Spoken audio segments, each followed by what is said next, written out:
جناب قبلہ خواجہ محمد باسا سے خطاب کیجیے۔ بر محمد و آل محمد بلندتر صلوات۔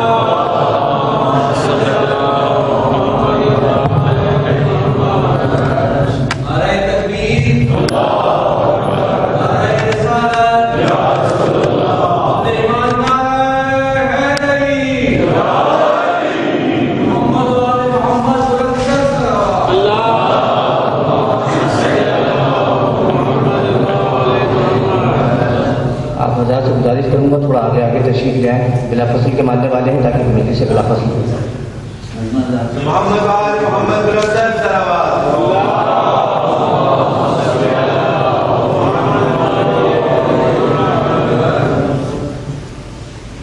بلندترین صلوات بھیجیں محمد و آل محمد۔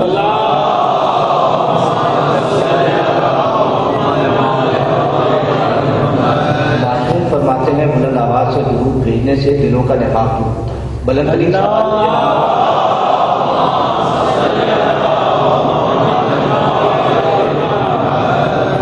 اعوذ باللہ السمیع العلیم من الشیطان اللعین الرجیم، بسم اللہ الرحمن الرحیم، الحمدللہ الذی ہدانا لہذا وما كنا لنهتدی لولا ان هدانا اللہ، لقد جاءت رسل ربنا بالحق والصلاة والسلام على النبی الأمی المکی المدنی العربی القرشی سیدنا و مولانا وبالقاسم محمد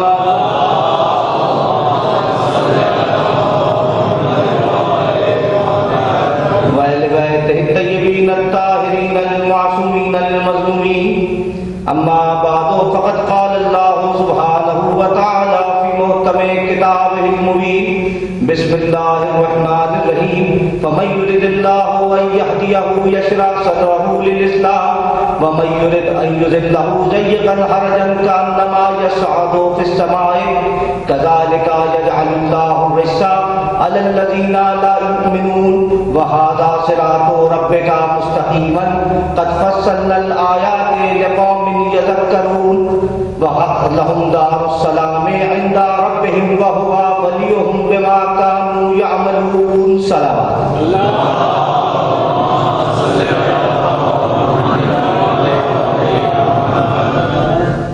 عزیزان محترم، آپ کے سامنے سورہ انعام کی 125ویں 126ویں اور 127ویں آیت کو سرنامہ کلام میں تلاوت کرنے کا شرف حاصل کیا گیا۔ ارشاد پروردگار ہو رہا ہے، فمن یرد اللہ ان یہدیہ یشرح صدرہ للاسلام، اللہ جس کسی کی بھی ہدایت کا ارادہ کرتا ہے اس کے سینے کو اسلام کے لیے کھول دیتا ہے۔ ومن یرد ان یضلہ ضیقا حرجا کانما یصعد فی السماء، اور جس کسی کو بھی گمراہی میں چھوڑنا چاہتا ہے اس کے سینے کو تنگ و تاریک بنا دیتا ہے، اور وہ جس کے سینے کو تنگ و تاریک بنایا جاتا ہے وہ ایسا محسوس کرتا ہے کہ گویا وہ فضاؤں میں اڑ رہا ہو۔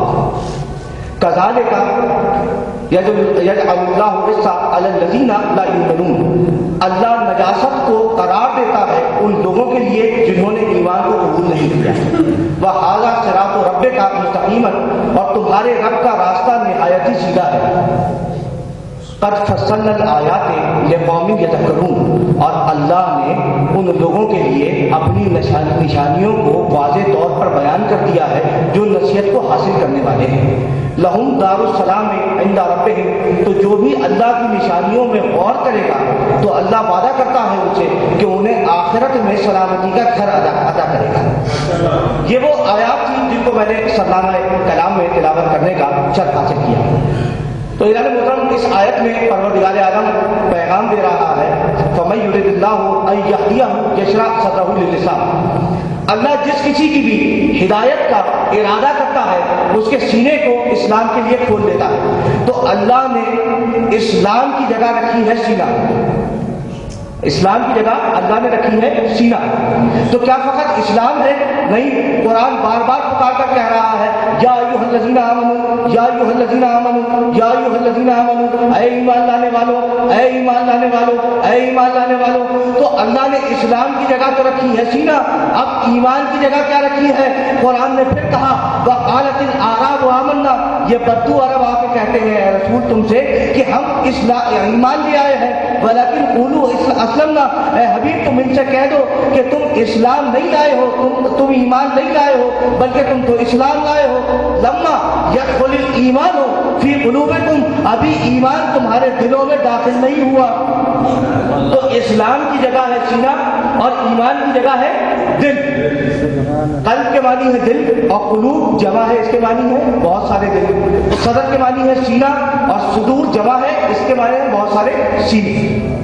تو عزیزان محترم، آپ اگر توجہ فرمائیں، میں نے آپ کے سامنے دو مختلف مقامات سے آیتیں پڑھی جس کے اندر اللہ نے اسلام کی جگہ رکھی ہے سینہ اور ایمان کی جگہ رکھی ہے دل. تو اب میرے دوستوں، میرے عزیزوں، اللہ نے یہ کہا، پیغمبر کے ذریعے یہ پیغام دیا کہ یہ بدو عربوں کو کیا پیغام دیا کہ یہ جو کہتے ہیں تمہارے پاس آ کے کہ ہم ایمان لے آئے ہیں، ان سے کہہ دو کہ تم ایمان نہیں لائے ہو بلکہ تم یہ کہو کہ تم اسلام لائے ہو. کیوں؟ اس لیے کہ ابھی ایمان تمہارے دلوں میں داخل نہیں ہوا.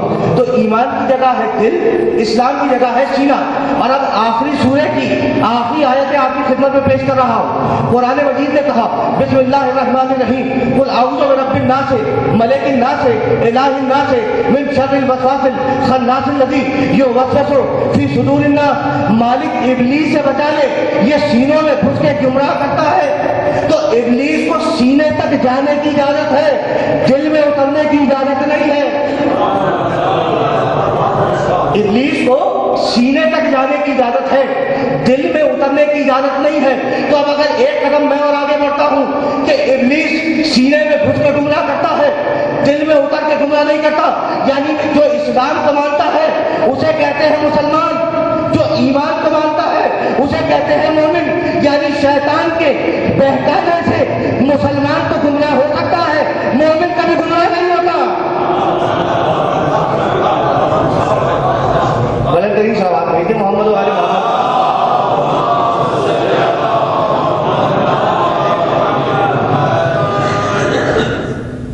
دیکھیے، میں نے آپ کے سامنے دو لفظ رکھے، ایک سینہ اور ایک دل. اور ابھی میرے محترم خرم خلیل صاحب بھی سینے اور دل پہ کوئی قطع فرما رہے تھے. تو عزیزوں، بات یہ ہے کہ دل ہے مرکز اور سینہ ہے اس تک جانے کا دروازہ. ٹھیک، دل ہے مرکز اور سینہ ہے دل تک جانے کا دروازہ. ہم اپنی روزمرہ کی مثالوں میں بھی بیان کرتے ہیں کہ فلاں صاحب کا سینہ بڑا کشادہ ہے، فلاں صاحب کا سینہ بڑا تنگ ہے. نہ تنگ ہونا مطلقاً خیر ہے، نہ مطلقاً شر ہے. نہ کشادہ ہونا مطلقاً خیر ہے، نہ کشادہ نہ ہونا مطلقاً شر ہے. اس کی وجہ کیا ہے؟ دیکھیے، دیکھنا اس امر کو ہوگا کہ کس چیز کے لیے سینہ کشادہ ہے اور کس چیز کے لیے سینہ تنگ ہے. تو دل تک جانے کا دروازہ کیا ہے؟ سینہ. ٹھیک ہے نا، دل تک جانے کا دروازہ ہے سینہ. اور شیطان حملہ کہاں کرتا ہے؟ سینے پر. تو یعنی شیطان کا مزاج سمجھ میں آیا کہ وہ دروازے پر بیٹھ کر گمراہ کرتا ہے؟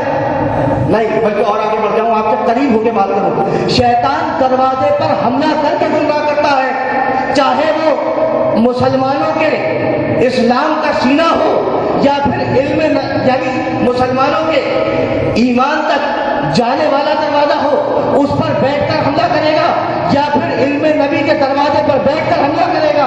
تو اب جو بھی علم نبی کے دروازے پر حملہ کرے گا وہ اپنے زمانے کا شیطان ہوگا. بلند ترین صلوات بھیجیں محمد و آل محمد.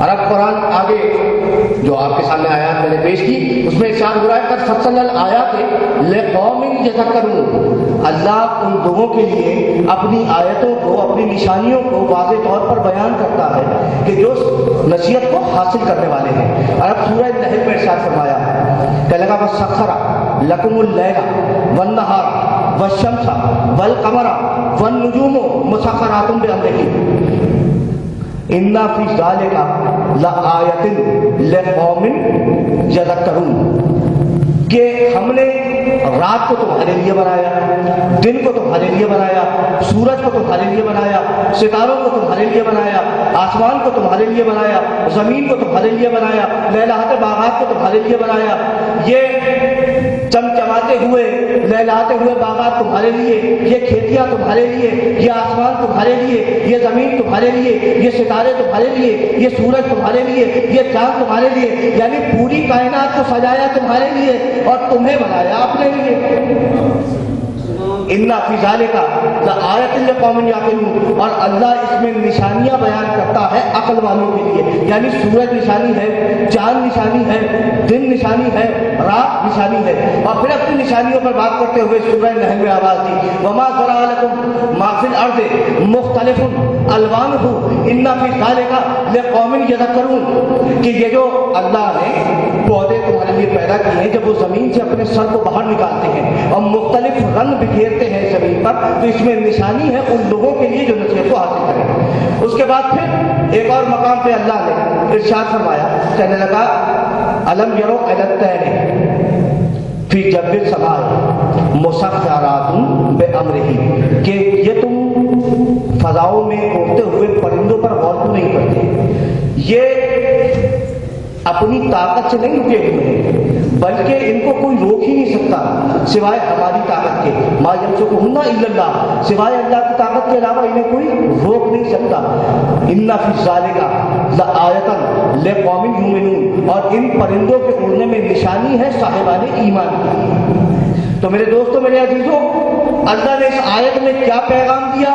پیغام یہ دیا کہ جو بھی کشش کو توڑ کر فضا میں بلند ہو جائے وہ اپنی طاقت سے نہیں رکتا، الہی طاقت سے رکتا ہے۔ جو بھی کشش کو توڑ کر فضا میں بلند ہو جائے وہ اپنی طاقت سے نہیں رکتا، الہی طاقت سے رکتا ہے۔ اگر اب بھی سمجھ میں نہ آئے تو ذرا خیبر کے میدان میں چلیے، علی ایک ہاتھ میں درے خیبر کو لیے ہوئے تمام فوجوں کو خندق پار کرا رہے ہیں۔ کسی صحابی نے جا کے پیغمبر اکرم کی خدمت میں یاد کیا کہ آج علی کے مزاج کی کیفیت عجیب ہے، ایک ہاتھ میں خیبر کا دروازہ ہے اور اس پہ سے فوجیں گزر رہی ہے، کہا تم نے فقط علی کے ہاتھوں کو دیکھا ہے، ذرا جا کے علی کے قدموں کو دیکھو۔ اب وہ صحابی آیا، علی کے قدموں کو دیکھا تو دیکھا علی اپنے دونوں پاؤں فضا میں بلند کیے ہوئے خیبر کے در کو پکڑے ہوئے زمین پر بلند تھے، اور طے ہو چکا ہے کہ جو بھی زمین کی کشش کو توڑ کر فضا میں بلند ہو جائے وہ اپنی طاقت سے نہیں رکتا، الہی طاقت سے رکتا ہے۔ بلند ترین سلامات بھیجیں محمد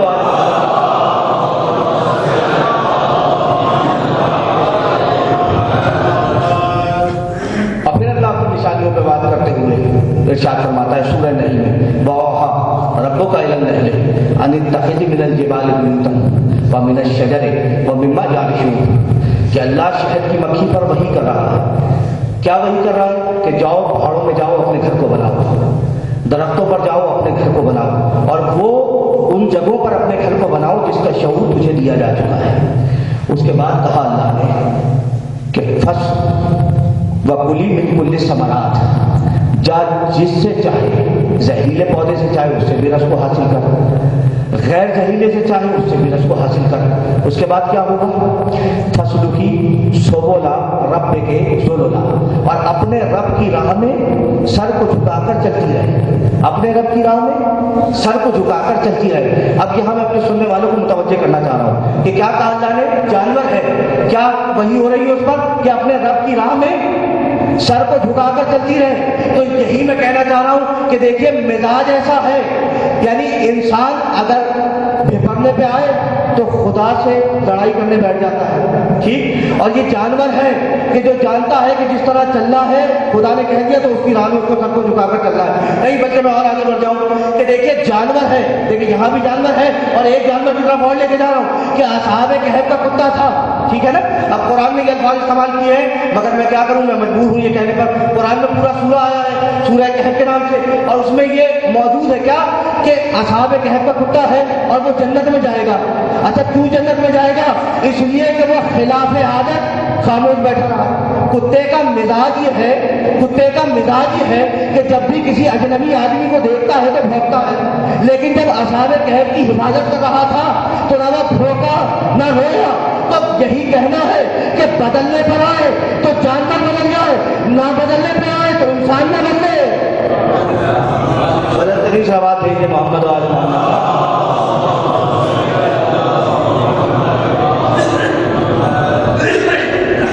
یخرج من بطونها مختلف الوانہ، جب وہ مکھی اس مشروب کو حاصل کرتی ہے تو اس کے پیٹ سے ایک مختلف رنگ کا مشروب نکلتا ہے، فیہ شفاء للناس، اور وہ شفا ہے پوری انسانیت کے لیے۔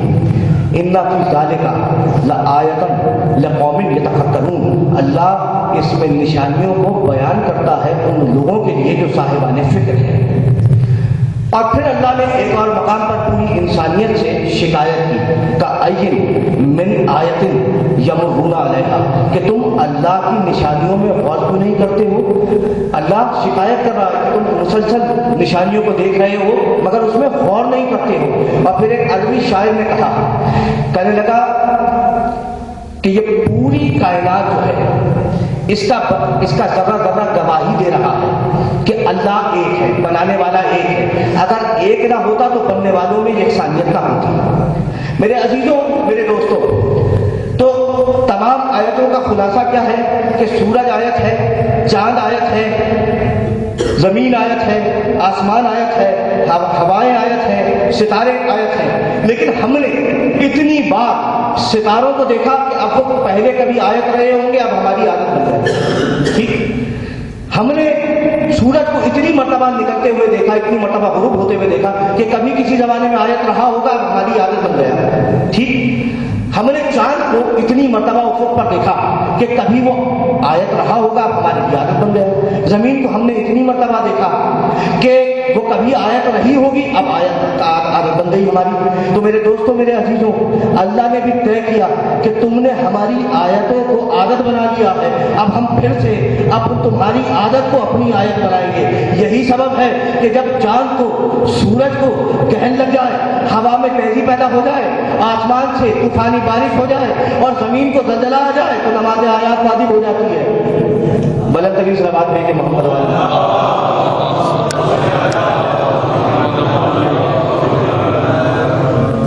تو عزیزوں، سورج آیت ہے، چاند آیت ہے، ہوا آیت ہے، ستارے آیت ہے، اور آسمان آیت ہے، زمین آیت ہے۔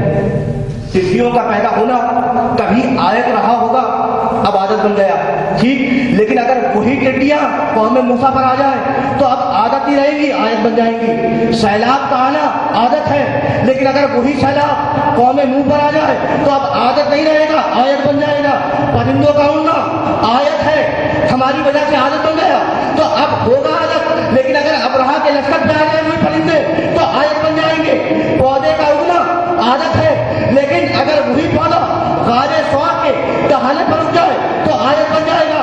مکڑی کا جالا بننا عادت ہے، لیکن اگر وہی جالا غار سوار کے دہانے پر بن جائے تو پھر آیت بن جائے گا۔ دروازے سے گھر میں جانا عادت ہے، لیکن اگر دیوار توڑ کے بلایا جائے تو آیت ہے۔ محمد وآل محمد بلند صلوات۔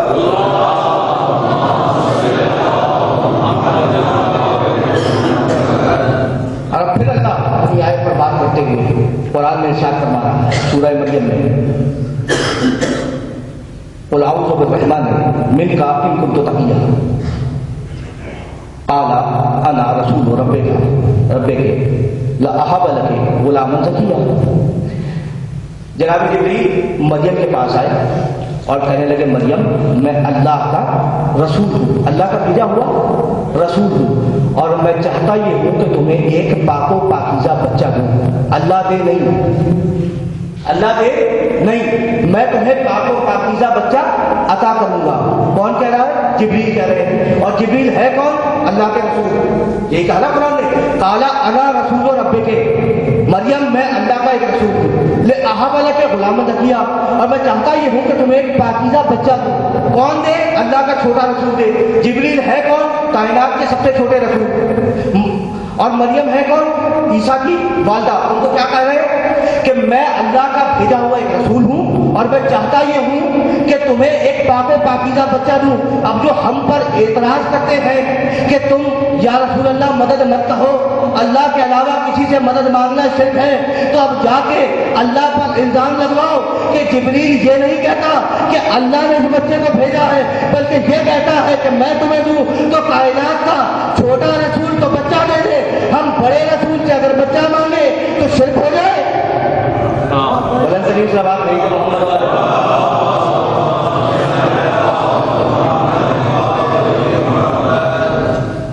اس کے بعد کہا جناب مریم نے قالا انا یکون لی غلام، مجھے یہ کس طریقے سے بچہ ہو جائے گا؟ لم یمسسنی بشر، مجھے کسی بشر نے چھوا تک نہیں، ولم اکو بغیا، اور میں باغی بھی نہیں ہوں، نہ مجھے کسی بشر نے چھوا ہے اور نہ میں باغی ہوں. جبریل نے پلٹ کے جواب دیا قالا کذالک، مریم ہوگا تو ایسا ہی. قالا ربک ہوا علیہ ہین، مریم تم اس بات پر تعجب کیوں کر رہی ہو کہ تمہارے بدن سے عیسیٰ آ جائے گا؟ اللہ تو تمہارا بہت بڑی شے پر قادر ہے. اس نے تو بغیر ماں اور باپ کے آدم اور حوا کو پیدا کر دیا تھا، اس کے لیے تو یہ امر نہایت ہی آسان ہے. اس کے بعد اللہ جبریل نے کہا وَرَحْمَةً مِنَّا، مریم اس بچے کے ساتھ ہماری رحمت رہے گی، خدا کی رحمت رہے گی. وَكَانَ أَمْرًا مَقْضِيًّا، اور مریم اس بچے کو اللہ امر سے پیدا کرے گا، خلق سے نہیں. مریم اس بچے کو اللہ امر سے پیدا کرے گا، خلق سے پیدا نہیں کرے گا. یہ خلق اور امر میں فرق کیا ہے؟ دیکھیں خلق میں ہوتی ہے تدریج اور امر میں ہے فوریت. یعنی آسان کروں بات کو، خلق کہتے ہیں آہستہ آہستہ مرحلے وار چیز کے کمپلیٹ ہونے کو، اور امر کہتے ہیں کہ ادھر کہا ہو جاؤ اور ہو جائے. یعنی آسان کی مثال دے کے اپنے نوجوانوں تک بات کو کنوے کروں کہ سارے ماشاءاللہ سے اسکول کالجوں میں جاتے ہوں گے، یونیورسٹی میں جاتے ہوں گے، پرکار سے ضرور راستہ پڑا ہوگا جیومیٹری کے حوالے سے. تو جب بچہ دائرہ بناتا ہے تو پرکار کی ہوتی ہے نا دو ٹانگیں، ایک ٹانگ سے وہ مرکز بناتا ہے اور دوسرے سے دائرہ مکمل کرتا ہے، ایسا ہی ہے نا. تو جہاں مرکز بن رہا ہے وہ ہے امر، اور جہاں پہ دائرہ بن رہا ہے وہ ہے خلق. بلند ترین صلوات پڑھ دیں محمد والے.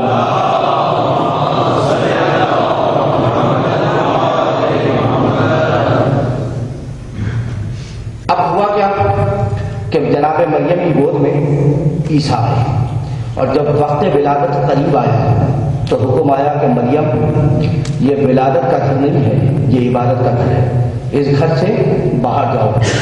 اور ادھر جب علی کی پیدائش کا وقت آیا تو دروازہ توڑا گیا کہ فاطمہ بنت اسد اندر آؤ، مریم باہر جاؤ، فاطمہ اندر آؤ. اچھا اب جب مریم بچے کو لے کے باہر آئی تو میرے دوستوں میرے عزیزوں ایک درخت کی چھاؤں میں بیٹھ گئے، اور وہ درخت تھا کھجور کا. اور جناب عیسیٰ کی پیدائش کب ہے؟ سردیوں میں 25 دسمبر، جس زمانے میں خرمے ہوتے نہیں. اب قرآن نے کہا کیا وَخُذِّي إِلَيْكِ بِجِذْعِ النَّخْلَةِ وَتُسَاقَطْ عَلَيْكِ رَطَبًا جَنِيًّا، مریم اس درخت کے تنے کو کھلاؤ، تازہ خرمے لے گے. اچھا جب تک عیسیٰ پیدا نہیں ہوئے تھے تو میرے دوستوں میرے عزیزوں طریقہ یہ تھا کہ جناب زکریا ان کو بند کر کے چلے جاتے تھے، اور جب واپس آ کے دیکھتے تھے تو دیکھتے تھے کھانا رکھا ہوا ہے، پانی رکھا ہوا ہے. پوچھتے تھے کہ یہ کہاں سے آیا؟ کہا اللہ نے جنت سے بھجوایا ہے. اور جب عیسیٰ پیدا ہو گئے تو اب جنت سے کھانا نہیں آتا، مریم ذرا کھلاؤ، ذرا سے تازہ خرمے گریں گے. تو مالک مسئلہ کیا ہے کہ پہلے تو عیسیٰ کی پیدائش سے پہلے کھانا بھیج رہا تھا، اب عیسیٰ کی پیدائش کے بعد ایسا کیا قصور ہو گیا مریم سے کہ جنت سے کھانا آنا بند ہو گیا؟ کہ جب تک عیسیٰ پیدا نہیں ہوئے تھے مریم خالصتاً مجھ سے محبت کرتی تھی، اس لیے میں نے جنت سے کھانا بھیجا. اب مریم کی گود میں جو بچہ ہے میری محبت کے علاوہ اس بچے کی محبت بھی اس کے دل میں آ گئی ہے، اس لیے اب جنت سے کھانا نہیں بھیجوں گا. اور جب ادھر فاطمہ بنت اسد کو دیکھے تو 3 دن تک نہ کسی نے دروازہ کھولا نہ کچھ ہوا، بلکہ 3 دن تک مسلسل جنت سے کھانا آتا رہا. تو مالک وہاں پر عیسیٰ کے لیے کھانا آنا بند ہو گیا، علی کے لیے کھانا جنت سے بھیجا جا رہا ہے. کہ بھائی بات یہ ہے کہ بے ادب مت بنو، گستاخ مت بنو، محبت علی ہی محبت خدا ہے.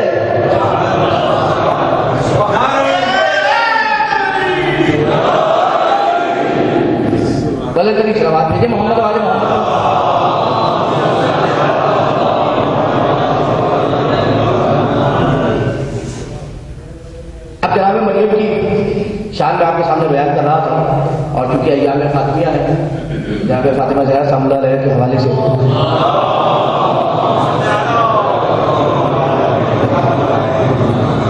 کچھ معلومات آپ کی خدمت میں پیش کروں گا کہ جناب مریم کا مقام آپ کے سامنے میں نے قرآن سے پیش کیا ہے۔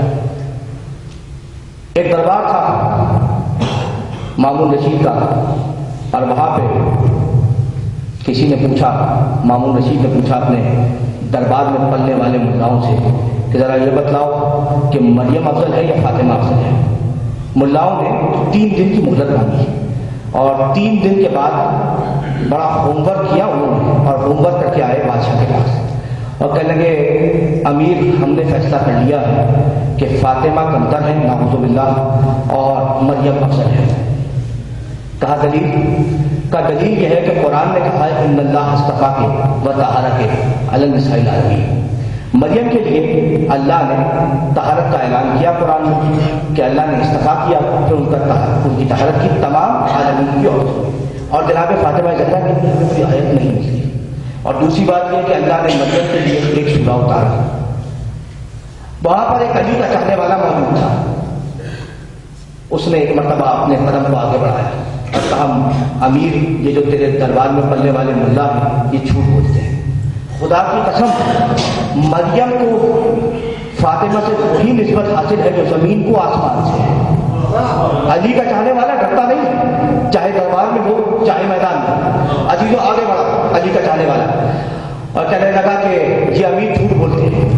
کہا کہ دلیل دے ورنہ تیری گردن اڑا دی جائے گی۔ کا دلیل انہوں نے دلیل دی ہے کہ ان اللہ اصطفیٰ کے وطہارہ کے علی النساء العالمین، کہ مریم کے لیے کہا اللہ نے کہ مریم تیرا استفاء بھی کیا، تیری طہارت بھی کی، کس میں؟ تمام عالمین کی عورتوں میں۔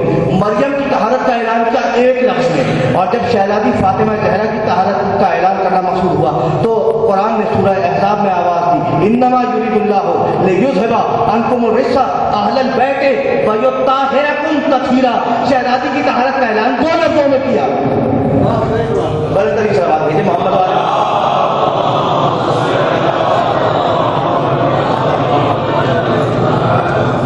تب مریم کے لیے ایک سورہ اترا سورہ مریم، فاطمہ زہرا کے لیے 2 سورے اترے سورہ زہر اور سورہ کوثر، اور اس کے بعد پھر بولا کہ مریم کا ایک بیٹا معصوم ہے، فاطمہ زہرا کے 11 بیٹے معصوم ہیں، اور کہا کہ اب بھی تسلی نہ ہوئی ہو تو جب مریم کا بیٹا باہر آئے اور فاطمہ کا بیٹا بھی باہر آئے تو مریم کے بیٹے سے جا کے پوچھنا کہ تیری ماں افضل ہے یا محمد کی بیٹی فاطمہ افضل ہے۔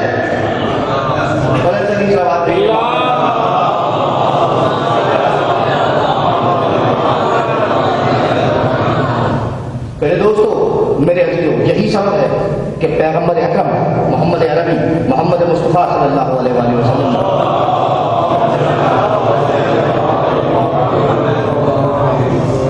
ارشاد فرمایا کہ انا فاطمہ سیدۃ اہل الجنہ، فاطمہ جنت والوں کی سردار ہے۔ فاطمہ جنتی ہے نہیں، فاطمہ جنت والوں کی سردار ہے۔ تو میرے دوستوں میرے عزیزوں، سرداری کی ضد ہے غلامی، سرداری کی ضد ہے غلامی، اور غلامی کی ضد ہے سرداری۔ تو جو بھی جنت میں جانے والا ہوگا وہ فاطمہ کا غلام ہوگا، جو بھی جہنم میں جانے والا ہوگا وہ فاطمہ کا دشمن ہوگا، ٹھیک ہے نا؟ انا فاطمہ سیدۃ اہل الجنہ، فاطمہ جنت والوں کی سردار ہے، فاطمہ جنت والوں کی سردار ہے۔ سرداری کی ضد ہے غلامی، غلامی کی ضد ہے سرداری۔ تو اب کوئی بھی عورت ہو کتنی ہی محترم کیوں نہ ہو، فاطمہ کی غلامی کر کے تو جنت میں جا سکتی ہے، فاطمہ سے جھگڑا کر کے جنت میں نہیں جا سکتی۔ محمد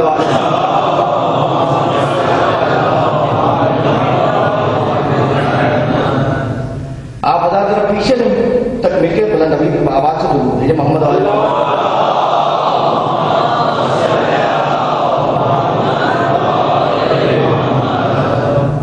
اب پھر پیغمبر اکرم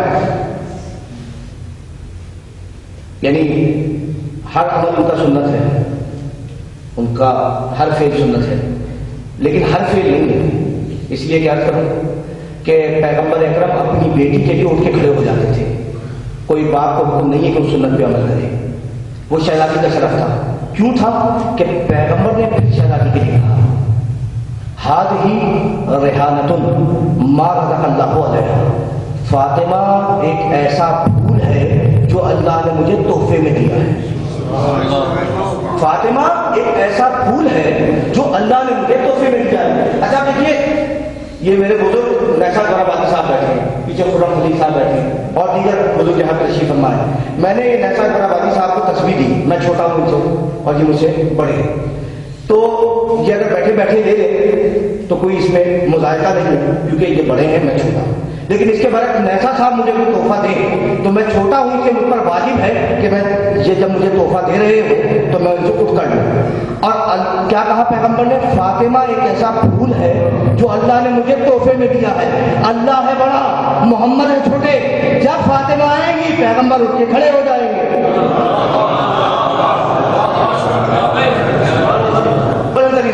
محمد والے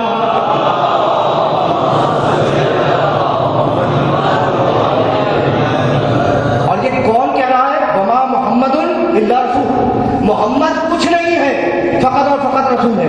کیا محمد فاطمہ کے باپ نہیں ہے، علی کے سسر نہیں ہے، حسنین کے نانا نہیں ہے؟ لیکن قرآن نے کیا کہا؟ وما محمد الا رسول، محمد کچھ نہیں ہے، فقط اور فقط اللہ کے رسول ہے.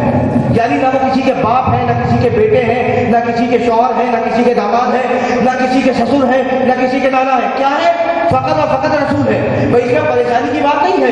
رشتے بنائے کس نے؟ اللہ نے. جس نے رشتہ بنایا تھا اس نے توڑ دیا. اس نے کیا کہا کہ محمد کچھ نہیں ہے، فقط اور فقط اللہ کا رسول ہے. یعنی اب محمد جو بھی عمل کریں گے وہ دائرہ رسالت میں ہوگا.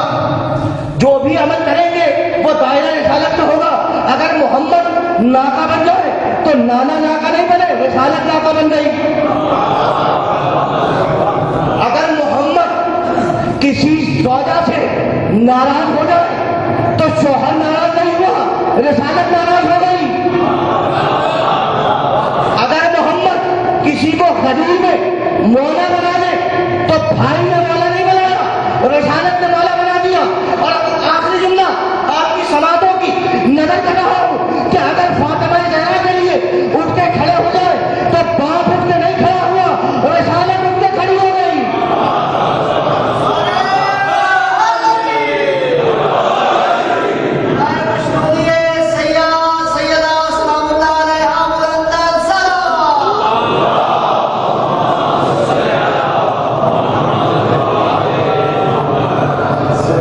میرے دوستوں، میرے عزیزوں، تو محمد ہے کون؟ میں نے کہا نا رسالت اٹھ کے کھڑی ہو گئی. محمد کی رسالت کتنی بلند ہے آج کروں آپ کی خدمت میں.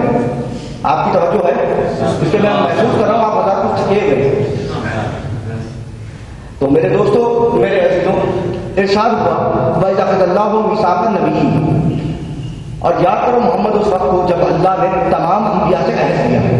کس بات کا عہد کیا؟ لما آتیتکم من کتاب و حکمت، جب میں تمہیں کتاب و حکمت کی تعلیم دے کر بھیج تو کیا ہوگا؟ مصدق لما معکم، تمہارے بعد ایک نبی آئے گا، اس کی تم تصدیق کرنا. لا تؤمنون بہ ولا تنصرونہ، اس پر ایمان بھی لانا، اس کی مدد بھی کرنا. یہ کس سے کہہ رہا ہے؟ تمام انبیاء سے. تو اس آیت کی روشنی میں تمام انبیاء میرے محمد کے مومن ہوئے یا نہیں ہوئے؟ وہ گئے. یعنی آدم بھی مومن، نوح بھی مومن، ابراہیم بھی مومن، یوسف بھی مومن، یعقوب بھی مومن. توجہ ہے نا آپ بتاتی؟ یعقوب بھی مومن، یوسف بھی مومن، خضر بھی مومن، موسیٰ بھی مومن، عیسیٰ بھی مومن. یعنی 1,23,999 انبیاء مومن ہیں. کس کے؟ میرے محمد کے. ٹھیک. اور میرا محمد ہے کیا؟ یعنی مومن اور نبی کا رشتہ کیا ہوتا ہے؟ پھر قرآن نے کہا النبی اولیٰ بالمؤمنین من انفسہم، نبی ہوتا ہے مومنین کا مولا. نبی ہوتا ہے مومنین کا مولا. یعنی میرا محمد آدم کا مولا، نوح کا مولا، ابراہیم کا مولا، یعقوب کا مولا، یوسف کا مولا، خضر کا مولا، داؤد کا مولا، یعقوب کا مولا، عیسیٰ کا مولا، موسیٰ کا مولا. اور یہ تمام انبیاء کیا ہے؟ میرے محمد کے مومن. ٹھیک. اور محمد کیا ہے؟ مولا. مولا کہتے ہیں آقا کو. آقا کی ضد کیا ہے؟ غلامی. تو آدم میرے محمد کے مومن، آدم میرے محمد کے غلام. نوح میرے محمد کے مومن، نوح میرے محمد کے غلام. یعقوب میرے محمد کے مومن، یعقوب میرے محمد کے غلام. یوسف میرے محمد کے مومن، یوسف میرے محمد کے غلام. یعقوب میرے محمد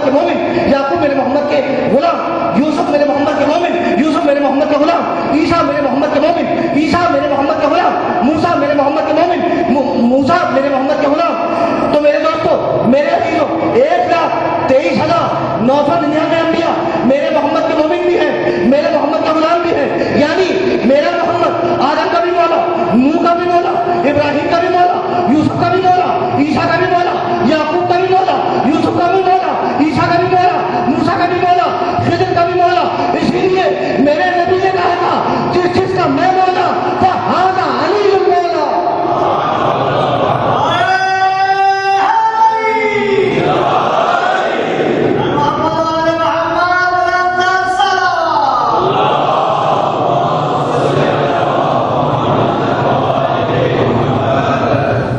تو میرے دوستوں میرے عزیزوں یعنی میں کہنا یہ چاہ رہا ہوں کہ 1,23,999 انبیاء یا بلکہ یہ کہوں آدم سے لے کر عیسیٰ تک کی نبوتوں کے قافلے جس در پہ جا کے سلام کرے اسے در محمد مصطفیٰ کہتے ہیں، اور خود محمد مصطفیٰ جس در پہ جا کر سلام کرے اسے در فاطمہ زہرا کہتے ہیں.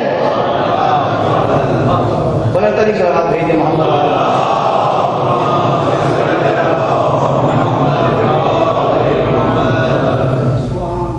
یہی سبب ہے کہ جب شہزادی فاطمہ زہرا سلام اللہ علیہا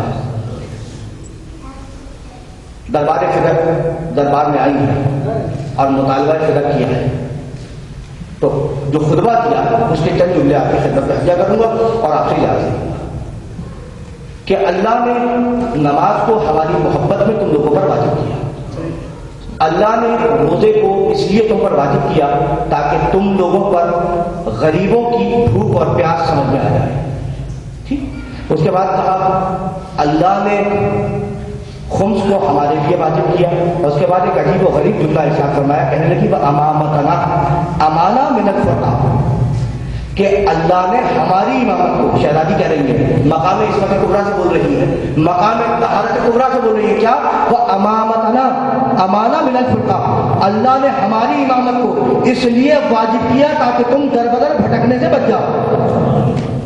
جب شہزادی نے اپنا کلیم کیا ہے فدق کو وہاں پر، تو وہاں سے ایک حدیث چلی اور حدیث یہ تھی نحن معاشر الانبیاء لا نرث ولا نورث، ہم گروہ انبیاء نہ وراثت لیتے ہیں نہ وراثت دیتے ہیں.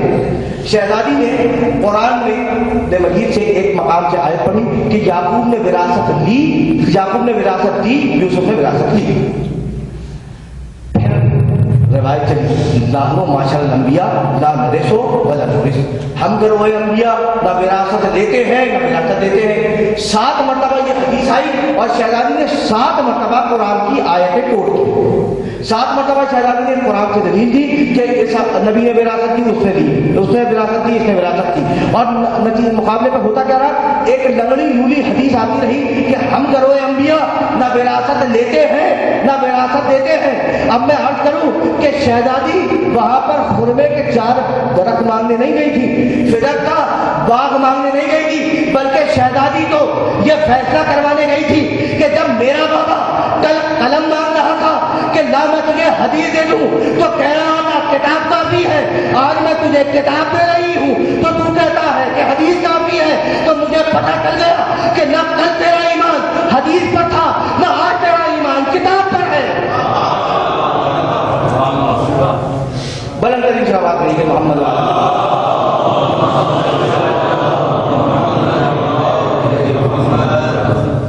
کہتے ہیں نا کہ رسول کی 1 سے زیادہ بیٹیاں ہیں، ٹھیک، مگر میں کیا عرض کروں کہ ہوں گی رسول کی 1 سے زیادہ بیٹیاں مگر صدیقہ کوئی نہیں، ہوں گی رسول کی 1 سے زیادہ بیٹیاں مگر طاہرہ کوئی نہیں، ہوں گی رسول کی 1 سے زیادہ بیٹیاں مگر غازیہ کوئی نہیں، ہوں گی رسول کی 1 سے زیادہ بیٹیاں مگر مرضیہ کوئی نہیں، ہوں گی رسول کی 1 سے زیادہ بیٹیاں مگر سیدۃ نساء العالمین کوئی نہیں، ہوں گی رسول کی 1 سے زیادہ بیٹیاں مگر طاہرہ کوئی نہیں، ہوں گی رسول کی 1 سے زیادہ بیٹیاں مگر صاحب آئے کثیر کا مصداق کوئی نہیں. یعنی میں یہ کہوں کہ وصایت فاطمہ کی اوصیاء فاطمہ کے، وصایت فاطمہ کی، اولیاء فاطمہ کے، اولیاء فاطمہ کی، نبی انبیاء فاطمہ کے، نبوت فاطمہ کی، رسول فاطمہ کے، رسالت فاطمہ کی، خدا فاطمہ کا، خدائی فاطمہ کی.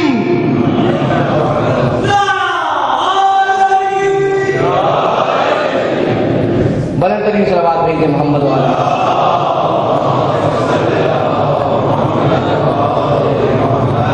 بس میرے دوستوں میرے عزیزوں، اس مقام کی حامل بی بی تھی جسے دربار میں جانا پڑا. اگر بی بی دربار میں نہ گئی ہوتی تو شاید زینب کو دربار میں نہ جانا پڑتا، ام کلثوم کو دربار میں نہ جانا پڑتا، اگر شہزادی کی پشت پہ تازیہ نے نہ مارے جاتے تو زینب و ام کلثوم کی پشت پہ تازیانے نہ مرتے. لیکن عزیزوں، پیغمبر اکرم کے وصال کے بعد شہزادی فاطمہ زہرا کا طریقہ یہ تھا کہ صبح سے کریا فرمانا شروع کرتی اور مغرب تک کریا فرماتی رہتی. ایک دن علی گھر میں داخل ہوئے اور شہزادی کو بلایا اپنے پاس. کہنے لگے فاطمہ، مدینے والوں نے مجھے بلایا تھا اور یہ کہا ہے کہ ہم آپ کی زوجہ کے رونے سے پریشان ہو گئے ہیں. ان سے کہیے کہ یا تو اپنے رونے کا وقت بدل دیں یا پھر اپنی جگہ کو تبدیل کریں. کہا علی، میرے لیے ایک شہر سے باہر کمرہ بنوا دو جس میں اپنے بابا کو یاد کر کے رویا کروں. علی نے کمرہ تعمیر کروایا. جب کمرہ مکمل ہو گیا تو شہزادی اپنے بچوں کو لے کر نکلتی صبح سے اور مغرب تک کریا کرتی. مغرب کے وقت پھر گھر میں آ جاتی. لیکن عزیزوں، ایک دن ایسا آیا کہ لوگوں سے اس بیت الحزن میں رونا بھی برداشت نہ ہو سکا. رات کا وقت تھا کہ علی کے دروازے پر حملہ ہوا. علی کے دروازے کو آگ لگائی گئی. جس وقت آگ لگائی گئی ہے نا عزیزوں، تو فاطمہ زہرا آگے بڑھی دروازہ کھولنے کے لیے. اس وقت کسی ظالم نے ایک لات ماری، دروازے کے اور دیوار کے درمیان میری شہزادی پس گئی اس طریقے سے کہ جیسے میں دو لکڑیوں کے درمیان ایک لکڑی آ جاتی ہے. عزیزوں، شہزادی کی جب دونوں دیوار اور دروازے کے درمیان پس رہی تھی، اس وقت ایک مرتبہ پہلو پہ ہاتھ پڑا اور کہا کہ میرا محسن شہید ہو گیا. بچوں، شہزادی کی 2 عدد پسلیاں شہید ہوئی اور ایک بچہ محسن شہید ہوا. ایک مرتبہ شہزادی جو ہے ان کا طریقے میں فرق نہیں آتا، وہ روتی جاتی ہے اپنے بابا کی. تو اس پر ایک دن علی نے محسوس کیا صبح اٹھنے کے بعد کہ آج شہزادی کا انداز کچھ بدلا ہوا ہے. کہ شہزادی، جب سے آپ کے بابا گئے ہیں میں نے کبھی آپ کے چہرے پر خوشی نہیں دیکھی. یہ آج خوشی کی وجہ کیا ہے؟ کہ آج میرے بابا مجھے خواب میں آئے تھے اور یہ کہا تھا کہ فاطمہ زہرا تم بہت جلد ہمارے پاس آنے والی ہو. عزیزوں، علی نے ایک دفعہ چیخ ماری، کہا انا للہ و انا الیہ راجعون. اس کے بعد حسنین سے کہا بیٹا ذرا جا کے نانا رسول اللہ کے روزے کی زیارت کراؤ. اس کے بعد فاطمہ زہرا کو لیا، ان کے کمرے میں آئے. کہا کہ فاطمہ کہنے لگی کہ میں علی تم سے کچھ وصیتیں کرنا چاہتی ہوں. کہا ہاں فاطمہ زہرا وصیتیں فرمائیے. کہا کہ میری پہلی وصیت تو یہ ہے کہ جنہوں نے جو میرے دشمن ہیں ان کو میرے جنازے میں نہ بلانا. دوسرے، میرے جنازے کو رات کی تاریکی میں اٹھانا. عزیزوں، دوسری وصیت شہزادی نے یہ کی کہ علی اگر میرے حق میں تم سے کوئی تقصیر ہو گئی ہو تو مجھے معاف کر دینا. ایک مرتبہ علی نے چیخ ماری، کہا فاطمہ زہرا کہاں میں اور کہاں آپ بی بی آپ کہاں تقصیر کر سکتی ہیں؟ بی بی آپ کہاں تقصیر کر سکتی ہیں؟ آپ مقام عصمت کبریٰ پہ ہیں، آپ مقام طہارت کبریٰ پہ ہیں. اس کے بعد کہا کہ جب میرے بچے یتیم ہو جائے اور ماں کا سایہ ان سے اٹھ جائے تو دیکھو ان سے کبھی ان کی تقصیر پر ڈانٹ کر اونچی آواز میں بات نہ کرنا. کہا بی بی آپ کے دونوں بچے بھی عصمت کبریٰ کے حامل ہیں، ان سے تقصیر کا کوئی امکان نہیں. اس کے بعد کہا کہ علی ایک گزارش اور ہے کہ تم میری قبر پہ سلام کرنے ضرور آنا. اب علی نے ساری وصیتیں سنی، اب علی نے اپنی وصیتیں کرنا شروع کی. کہا بی بی میں آپ کی قبر پہ ضرور سلام کرنے آؤں گا، مگر بات یہ ہے کہ جب میں سلام کروں تو اپنے کانوں کے جواب سلام سنوں. اور دوسری میری وصیت یہ ہے کہ جب آپ اپنے بابا سے ملاقات کریں تو ان سے یہ کہیے گا کہ دنیا والوں نے مجھ پر کیا مظالم ڈھائے مگر اس کے باوجود میں آپ کے حکم سے خاموش بیٹھا رہا. اتنے میں حسنین گھر کے دروازے سے داخل ہوئے. چہرے کا رنگ متغیر تھا، بال بکھرے ہوئے تھے. کہا بیٹے حسنین تم تو نانا کی زیارت کو گئے تھے، واپس کیسے آئے؟ کہا جب ہم نانا کی قبر کی زیارت کو گئے تو وہاں پہ ابراہیم خلیل اللہ کو دیکھا، بالوں کو بکھرائے بیٹھے ہوئے تھے اور کہہ رہے تھے فاطمہ زہرا کے یتیم آ گئے، کیا بابا ہماری اماں اس دنیا سے گزر گئی؟ عزیزوں، ایک مرتبہ بچوں نے اور باپ نے مل کے رونا شروع کیا. اتنا روئے کہ ایک مرتبہ شمع رسالت گل ہوئی. عزیزوں، رات کی تاریکی میں فاطمہ زہرا کا جنازہ اٹھا. میں کہوں بی بی سلام ہو